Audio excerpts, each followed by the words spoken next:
Ever just freeze up in front of a blank canvas? Mhm. Like you want to paint, you've got your brush ready, but where do you even start? Ugh, it's the worst. It's the worst. And honestly, so many artists, experienced and brand new, they all get what I call blank canvas paralysis. This deep dive, we are tackling that feeling head on and hopefully helping you guys break through it. Love it.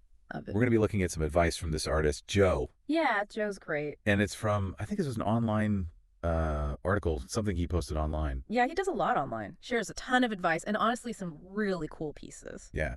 And one of the things he talked about is this phrase that he hears from other artists, which is, I don't know what I'm painting. Right. And it's such a simple phrase, but it's so loaded, you know? Yeah. It is. And I think it comes from this need to, I don't know, like perfectly replicate something, right? Like as artists, especially when we're starting out, we want to prove that we can, you know? Paint a bowl of fruit that looks like a photograph. Yeah. Or like a really realistic portrait or Exactly. But Yeah. what Joe's saying is that by focusing so much on the what, we totally miss the how. so it's like we're skipping ahead in the story. We're trying to write the ending of the book before we've even figured out the characters. 100%. He wants us to start with what he calls the painting elements. Okay, so like what? What are these painting elements? Think of them like building blocks. He breaks them down into three main categories. You've got your shapes, Okay. light and shadow, and color. And not just color in a general sense, but really thinking about the nuances like, is it a cool blue or a warm blue? How intense is that red? These things make a bigger difference than you think. It's like instead of just saying, "Oh, that's a tree," we're saying, "Okay, that's a tall vertical shape with these branching kind of like Like little squiggles and lines coming out the sides. yeah, exactly. And it's casting this cool shadow over here. And the light's hitting it from this side, so you get this really bright, almost like yellow-green on the leaves. See? That's how you get people feeling something when they look at your work. It's almost like learning a new language. It is a new language. It's the language of seeing. And speaking of, Joe gives this really interesting example. He talks about how someone might describe a painting in a very, basic way. Like, oh, it's a moon, the sea, the sky, some mountains, and a harbor with a boat. And I'm like, yeah, okay, that's technically what it is. We've all been there. Totally. But then he breaks it down using his painting elements. He's like, okay, so you've got this bright, large circle in the center of the canvas.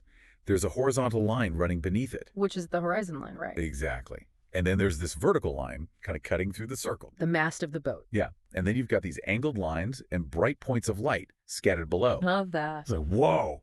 It's a whole new way of looking at the exact same scene. Because now you're not worried about painting a perfect boat or the most realistic looking moon. You're thinking about shapes, light, and how those things work together on the canvas. It's freeing. That's actually really brilliant because it takes away some of that pressure, doesn't it? Yeah. Because you're not trying to replicate reality perfectly. You're just playing with these basic elements. Right. It's like learning your scales on a piano or practicing your dribbling before a big basketball game. You have to master the fundamentals. I love that comparison. And I think what's so cool about Joe's advice is that it's not just applicable to art, right? I mean, we can use this kind of thinking in any area of our life. Oh, absolutely. Like, think about a time you were facing a really big, intimidating project. Maybe it was at work or maybe it was a home renovation project or something. Mhm. And you feel stuck, right? Because it feels massive. Like, where do you even begin to untangle that? Exactly. But imagine if you approached it like Joe approaches his paintings. Instead of getting overwhelmed by the whole thing, you break it down. Yeah. What are the smaller, more manageable steps? What are the core elements? You're not renovating the entire kitchen all at once. You're focusing on the cabinets first, then the backsplash, one step at a time. Exactly. So Joe's advice, it's about changing our perspective. It's about seeing the building blocks beneath the surface of, well, everything. It's about learning a new way to see and process the world around us. And that's something we can all benefit from. So next time you're feeling stuck, whether it's with a creative project, a life challenge, or anything in between, remember Joe's advice. Break it down.